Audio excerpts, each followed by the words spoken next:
Hello, Do We Have To crew. Welcome to another edition of Do We Have To, a marriage podcast. I'm your host, Sean, and I think you'll be surprised that there is a very detrimental absence today, and that is my wonderful wife, Emily, who is my co-host on this wonderful show, Do We Have To, a marriage podcast. She unfortunately was hit by the COVID bug, and she is out. It wasn't a asymptomatic situation by any means. She has been laying in bed, and I have been taking up the Miller mantle that she so proudly carries, taking the kids to all their activities, hitting up school events, and doing all the running and backs and forth. And I tell you what, to all the moms out there or dads that do a majority of that work in the marriage dichotomy, hats off to you. It has been it's been a process, but Emily is on the mend. She's actually up napping right now as we speak. She has no idea of recording this.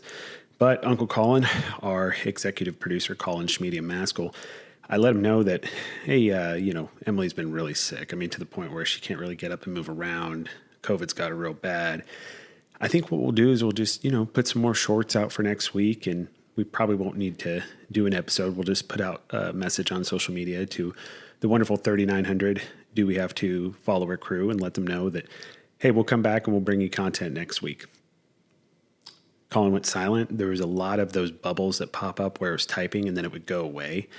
And here we are. We are recording, and I'm going to be bringing it to you. So again, thank you for everybody who's been listening to the show. We're going to be dropping a few things to you guys today, specifically what we're going to be talking about on next week's episode, because I will not be doing a full episode without Emily. I refuse to do so.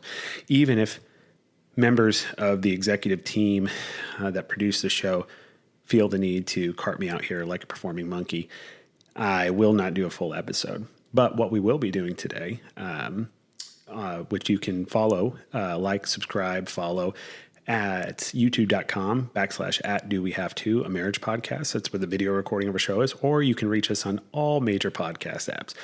We will be today touching on what we'll be discussing next week's, which is flags, and I'll get into that in a moment.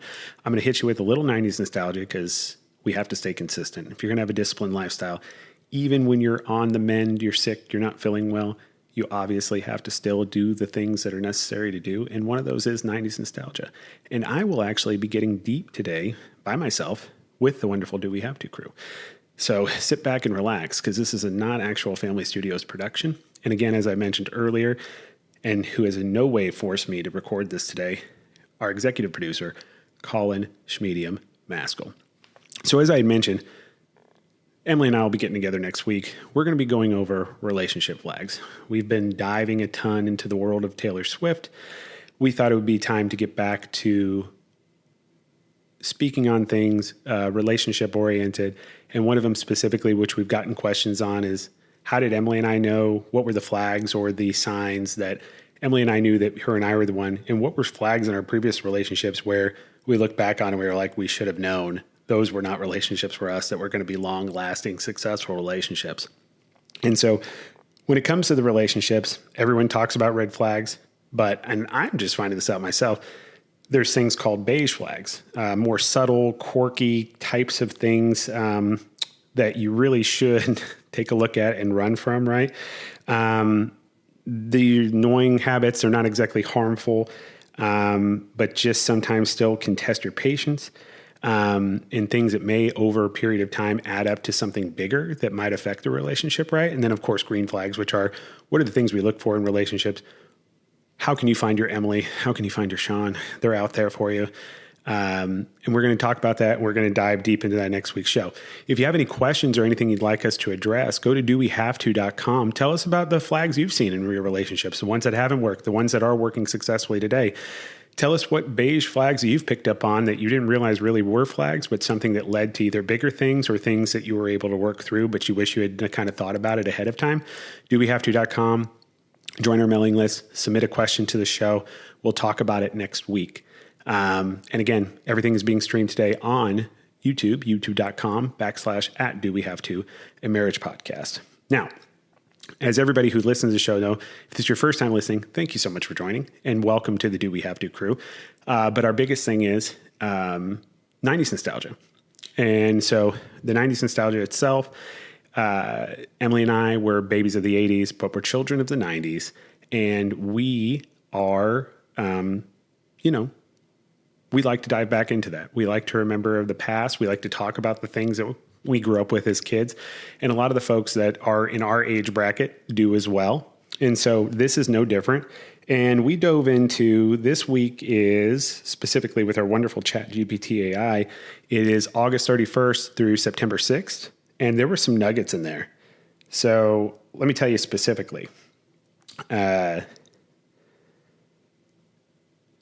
was some good stuff. So 1990, at the end of the month, so right at the end of August, I think it was September 1st, the MTV Video Music Awards aired for the first time.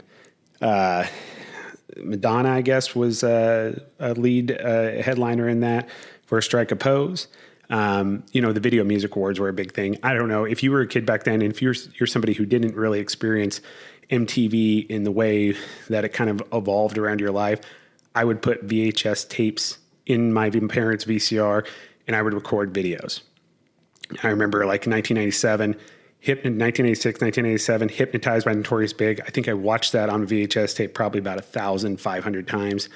Missy Elliott's Fly, or Super Duper Fly, as I believe the song was called, where she just danced around in a trash bag. There's really nothing to it, but for some reason, I just jammed to it a ton. Fast forward, you've got things like, Blink-182's initial, it wasn't their initial album, but their mainstream song or their initial song, What's My Age Again, from Enema of the State, all those types of things. And of course, that obviously parlayed into how big the Video Music Awards got. And of course, then there was also the MTV Movie Awards as well. Both were fantastic watches, something that I recorded and watched over and over again. And were certainly a part of a lot of kids my age from my middle school, high school years that was on their TV. The Backstreet Boys debuted in 1995, and I believe that was September 5th. They released their debut single, We've Got It Going On, and that was the emergence of one of the greatest Backstreet Boys of all time. They actually got me in a bar fight, one of their albums. I Want It That Way got me into a major bar fight. Got my brother into a bar fight, which then involved me getting into a bar fight in North Platte, Nebraska. Shout out North Platte, Nebraska, the wonderful Hub Bar. I think statute of limitations, I think we're solid now. So it's been several years. But yeah, it was a good time. And I owe that to the Backstreet Boys. Spent a lot of time listening to their albums. Matter of fact, little side note, Uncle Will, shout out Uncle Will. We used to, in middle school and early high school, we would call girls and we would leave voicemails. And normally when we left a voicemail on their answering machine, I shouldn't say voicemail like a cell phone. We didn't have a cell phone back then. We'd call on a landline or a rotary phone.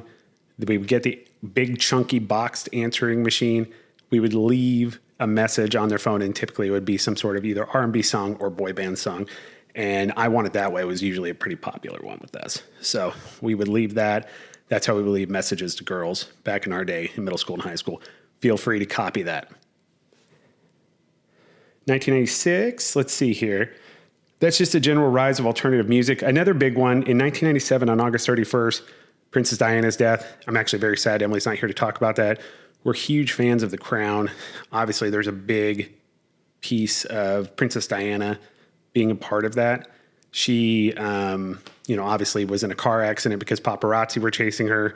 That was a whole big thing. And obviously the turmoil within the royal family, how they handled her death. Not really saying a whole lot about it or really honoring her initially right up front, right? And then their relationship with the royal family, because she obviously got a divorce from her husband, who's now the King of England.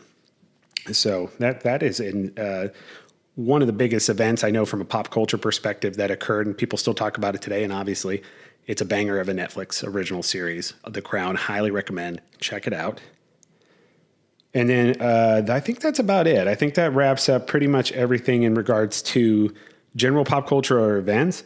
Now, there was some cool products that some of them I didn't remember, but I do remember just them. And then some I definitely remember. So early September, 1996, a Game Boy Pocket was released. I think this was released initially in Japan around that time, and then maybe a little bit later in the fall in the US.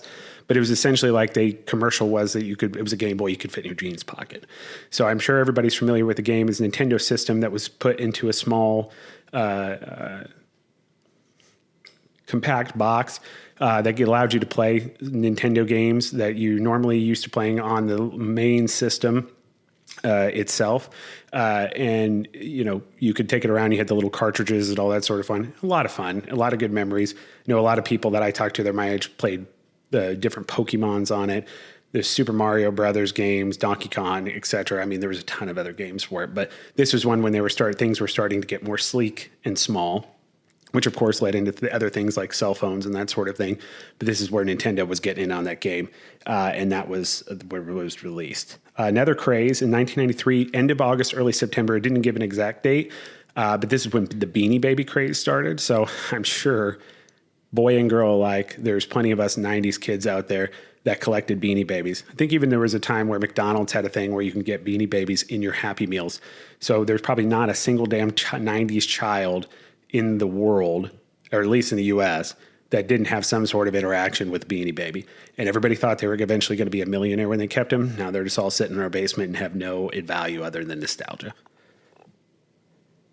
By the way, Emily does, or used to, I guess at least, have a lot of Beanie Babies. I think there's a lore or a myth out there that they're somewhere in her parents' basement. I haven't seen them yet, but I know she has them and probably has a overall value of probably about 10 or 15 bucks, but she talks about them all the time. Super Nintendo released at the end of August in 1991. One of my favorite gaming systems. I would definitely say Super Mario Brothers for the Super Nintendo is probably one of my favorite games of all time. I absolutely loved it. A lot of secret levels, lots of things to do. It took me until I was in college. So it came out in 91. That's when I was in 7. It took me till college to 100% complete it. That gives you an indication. Also, Super Punch Out, big time banger. Loved it. Pogs, Power Rangers toy line, Tamagotchi, Polly Pocket, Game Boy Color, Tickle Me Elmo, Transformers, My Little Pony. They all had different types of product, not meaning like the initial product was released, but they had some sort of variation of the product or subset of the product that was released around these times in the various years of the 90s, which I thought was pretty cool. And I know, growing up, Power Rangers was a huge thing for my brother Connor, and I enjoyed the show, but I just kind of aged out of that, so I wasn't as into it. But man, popular toys. Transformers are always a good one. The Tickle Me Elmo, right? Bonnie Bell Lip Smackers, Gap's Dream Perfume. All of those products released in the fall around this time in the 90s. So, just swap and tell us what if you remember any of these products, if you have any special stories about them, tell me your Beanie Baby nightmares. Tell me your Beanie Baby dreams, right? Let me know about the favorite video games you were playing on the Game Boy or the Super Nintendo.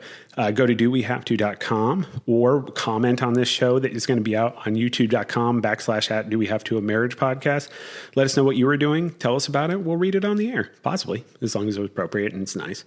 But yeah, we can discuss it. Let us know if you have any questions about 90s nostalgia. Also, if you have a good idea for a different name for the 90s segment besides 90s nostalgia, we're open to it. We're thinking about giving a permanent name to it. So again, dowehavето.com. Now, as we like to get deep in the 90s, Emily and I, we always have a segment where we play Let's Get Deep. Now, Let's Get Deep is a game by ByRelatable is actually the company name. So when I say ByRelatable is actually the full name. It was featured on Secret Lives of Mormon Wives, which is a Hulu banger. Highly recommend. They played the friend version. So they have this version, which is kind of like getting to know a partner kind of more on a dating or established relationship side.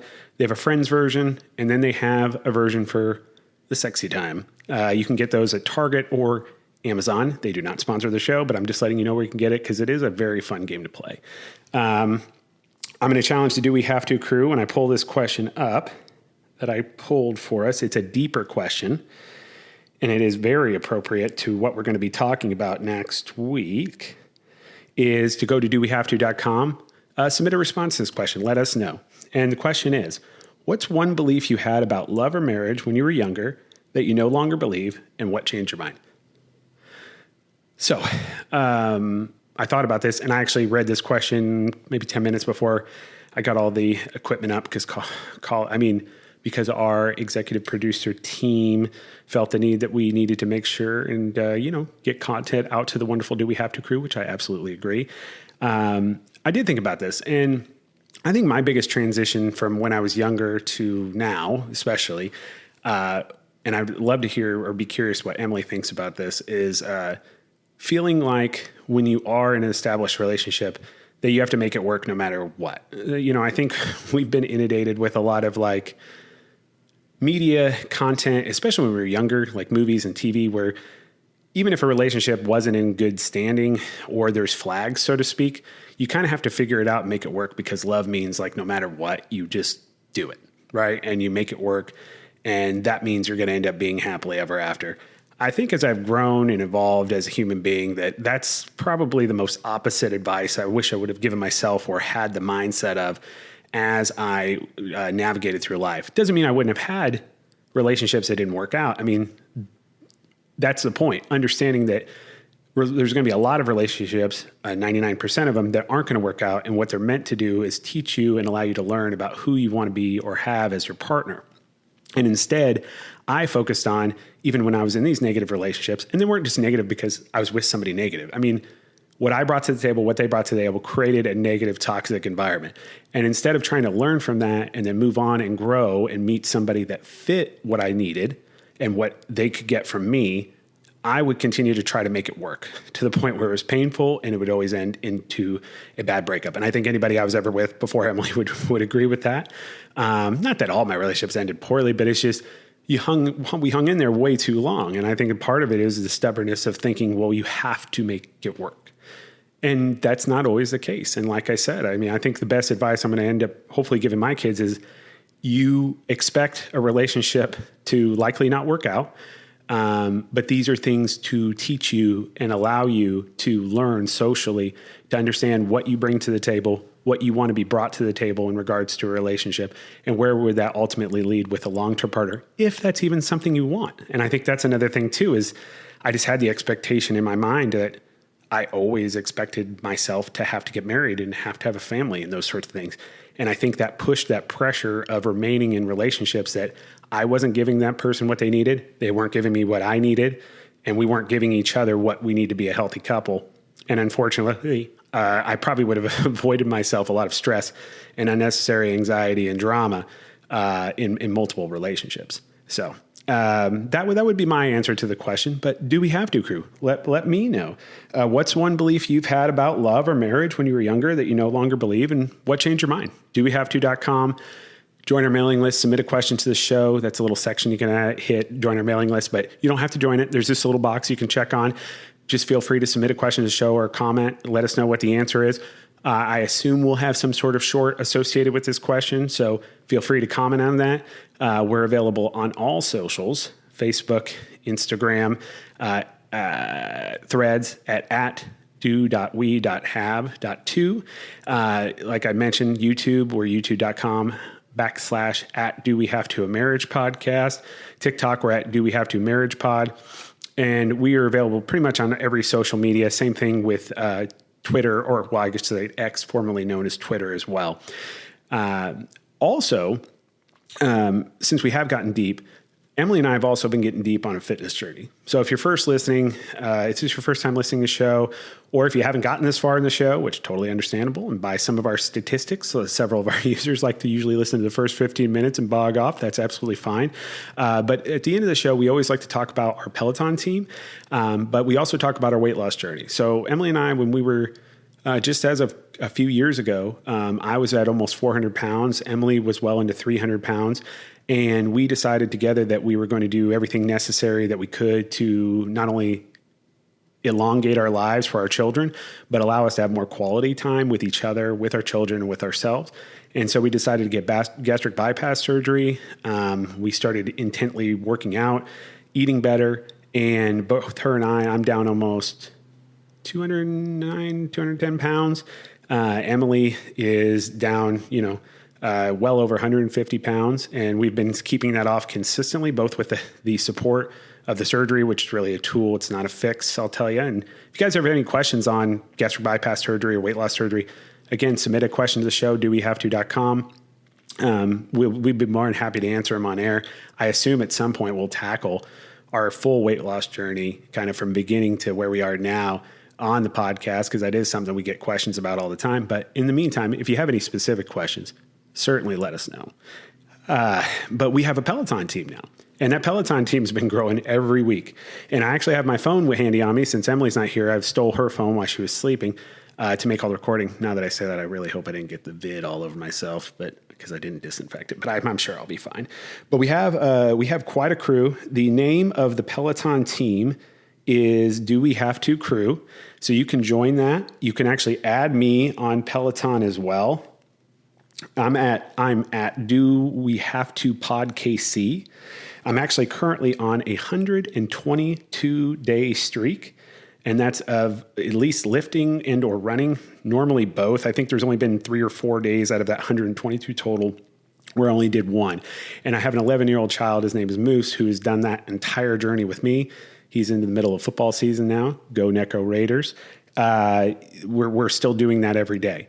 And the team itself, like I had mentioned, is the Do We Have To crew.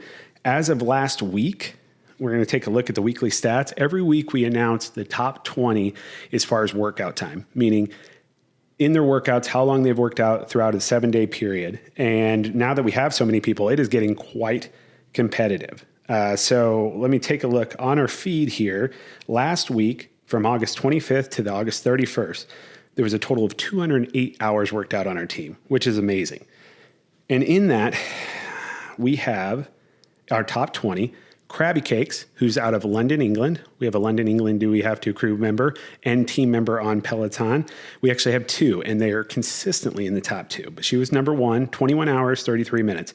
Brown Eyes 19, Birmingham, UK, 18 hours, 10 minutes. Barbie Gal, Kansas City, 17 hours, 51 minutes. Pelodano Soras, 10 hours, 1 minute. Rock Chalk Stelts, number 5, 9 hours, 52 minutes. Number 6, 6th place, Michaela Bren, 8 hours, 3 minutes. Fit Queen Lisa coming in at 7th, 7 hours, 57 minutes. Do We Have To Pod KC, just filling in the back. Number 8, 7 hours and 4 minutes. Shanna Banana Can, 6 hours and 30 minutes at number 9. Number 10, Stacy Osterthon, a fellow Mizzou Tiger, 6 hours and 19 minutes. In 11th place, Pelo Junkie from Tacoma, Washington, 6 hours and 15 minutes. Tied, actually, with another 11th place, 6 hours, 15 minutes, Inspired Jayhawk in the Kansas City area. Number 12 from Garwood, Texas, Kelsey Lifts at 6 hours.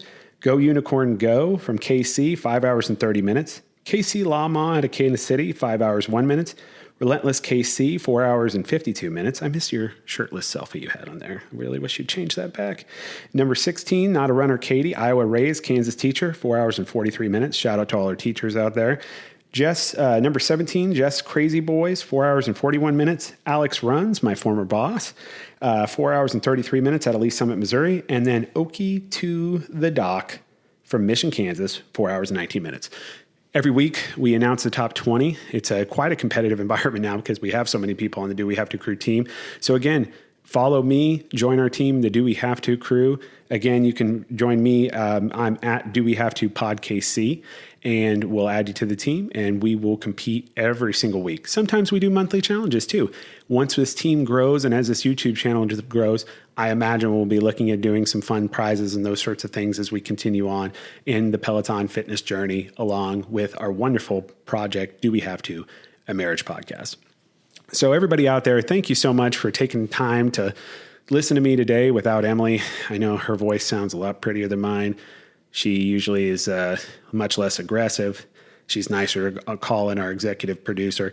So I do appreciate you all just listening in, taking your time. And I hope everybody has had a wonderful extended holiday with the Labor Day that just came past. Hopefully the adjustment back to it with school, children, family, and all those sorts of things was as smooth as possible. And again, thank you everybody for the Do We Have To crew. We greatly appreciate it. Emily and I love doing this show.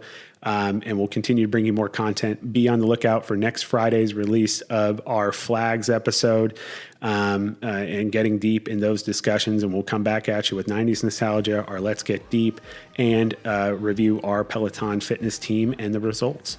So go out there, Be kind, as Emily would always say, learn something, and as I always say, don't be an asshole. Wake up, I'm about to shake up every little thing, show you all that we can be. Come dance in my club.